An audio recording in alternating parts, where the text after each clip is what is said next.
So you better hurry up and eat those eggs before they they're probably cool cold. off. I had the soup from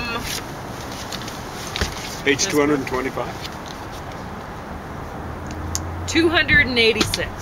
Missed. Oh Yeah. well. At least it was in the 200s. And it was good. It's not done cooking. I It's still gone? have it in Oh. the slow cooker, but I just thought had a you'd little finished it bit up. just to try to see what the flavors are like so that I could report to you that this book is definitely worth borrowing from your local public library. If you want to be healthier, one of the best things you can do is start eating more soup, honestly. And just cook it in the slow cooker. You don't have to cook it with the fat. So this recipe book has, say, olive oil. And this, I just turned to page 111. And it's heat a saute pan over medium heat and add the oil, da da da da da. You don't have to do that. If you want the fat in the soup, put it in afterwards. That's what I suggest. So yeah, the flavors will be a little bit different, and But not you necessarily won't worse. necessarily, well, I don't enjoy the flavor of onion that isn't sauteed in butter or something like that nearly as much, right? Well, butter mixed with some other kind of like coconut oil. It does make it taste nicer. But once you get used to not having that and just putting the fat in afterwards, it's good and healthier, because then you control how much fat you're putting in your meal and you're more aware of it. When you cook with the oil, not only is it not as healthy for you to heat, unless you're using coconut oil, you can heat that, or ghee, you can heat that. But a lot of the time, like this one, saute olive oil, no, you shouldn't be heating that. So it's not as healthy if you're cooking with the oil, and you fool yourself into believing that it's not even there when you're eating the soup in the end. So if you put the oil on your food afterwards, like James is eating his food this morning, his breakfast of poached eggs and kiwi And cubes. and stuff, there's no oil in that. I kind of like eating that way, you know. Yeah, you get used to it, Pure and food. it feels like more pure I food. never liked dressing. And it didn't matter if it was mayo or like a saucy kind of milk food. Yeah. So I actually don't recommend following the recipes in this book. What I do when I look at recipes that other people have made, I do them completely differently. I make these soups in the slow cooker. That's how I make soup. And I don't add any fat to it first. I just plunk it all in there. And, you know, right now I taste it a little bit. And if I taste it and I was like, it needs more whatever, I could put that in right now. And then by the time James is eating it, he'd enjoy it. So I just added a little bit of lime. I juiced some lime while I was juicing James's pepper juice and stuff. And I just added a little bit to my bowl just to get the idea of what it will taste like when I serve it to James. And we'll see if he likes it. I think he will, because Most soups you make, I like a lot, actually. yeah. So I definitely recommend that book. Yum. There we go.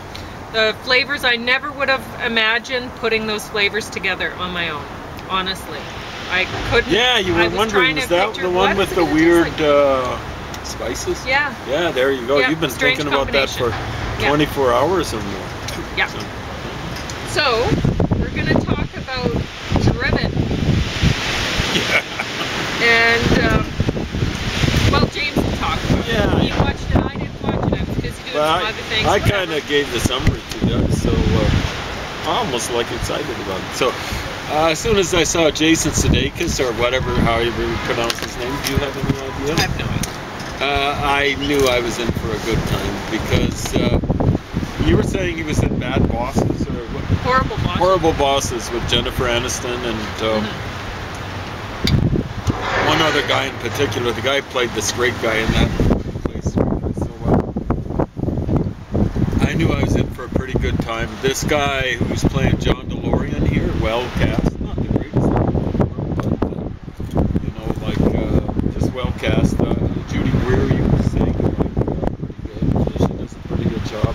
And Corey Stoll as an FBI agent does a pretty good job.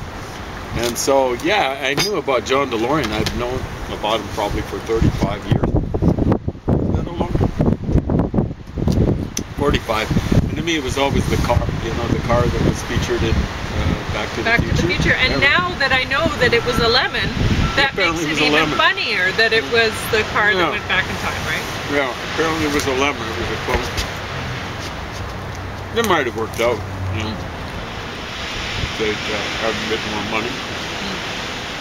But I think John DeLorean, you know, he was portraying himself as something like an engineering genius or something like that. But he was just another Steve Snowjobs, you know, like, or Bill Gates to a certain extent was that way. But Steve Snowjobs doesn't really do the stuff that just gets out there.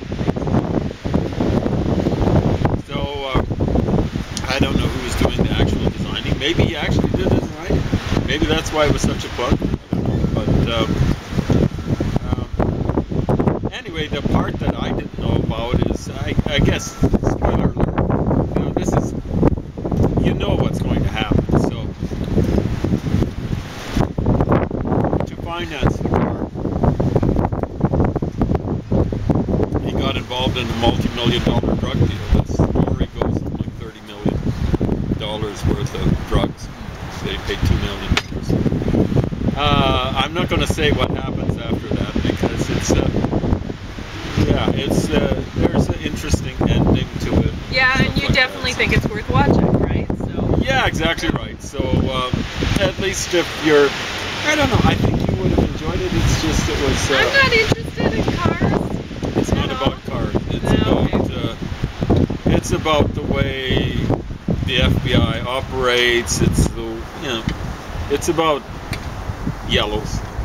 Yeah. There's a lot of yellowdom involved in here. Like there's a lot of conning going on from many different angles and stuff like that. So it's a great comedy. Well played, and the nice thing is, you know, like it'd be hard to dream truth is stranger than fiction, and to a certain extent truth is funnier than fiction. Definitely in this case. One of the best comedies I've seen all year. It was cooked up by these stupid fools. In real life, the FBI guy probably had a hard time keeping a straight face, you know, when he's going undercover. So, there we go. But anyway, if you like this kind of stuff, I've always preferred comedy. I realize that now. Yeah, you do. I prefer the mind stuff. Yeah. The psychological things. So. I was going through yesterday, just thinking about the novelists that I've tried to read pretty well everything they wrote. Kurt Vonnegut, although I don't really like him that much, but that was back when. But definitely Aldous Huxley. You know, like he's writing serious stuff, but it's still comic. So that's the thing that George Orwell. Animal Farm is kind of comic, 1984, and that's something that Margaret Atwood doesn't understand. You know, like has she ever really? They say she writes satire and stuff like that, comedy, but she's about as funny as her smile. You know, well, her smile looks as though she's just drunk. Her writing style is very comfortable for me to read. I like reading her stuff. Okay. And I don't like her characters. She doesn't have them. She doesn't understand people. I think Margaret Atwood lives in a world with herself. Yep. I don't think she actually understands. I was asking my brother's English instructor. And he was saying, with a PhD, he's got a PhD, and I was asking him, I get the feeling he's read pretty well all this stuff, and he was saying there was only one or couple that he really liked, and the one that he liked was autobiographical. And I go, yeah, of course, that it should be writing about a character that hopefully should. Some people are not very good at self-awareness, you know. They're the kind Oh. of people who. So you think that she actually is, though, or your brother did? My brother did. Yeah. I haven't. That's So it's interesting. just, so I might read that. there are also people who, for example, think that they're religious, that they go around torturing, like this kind of position. Yeah. They're not really No. aware that they're going to hell if there is such a thing as hell. Yeah. Anyway, so I guess that's 2 things that you should borrow from your public library today.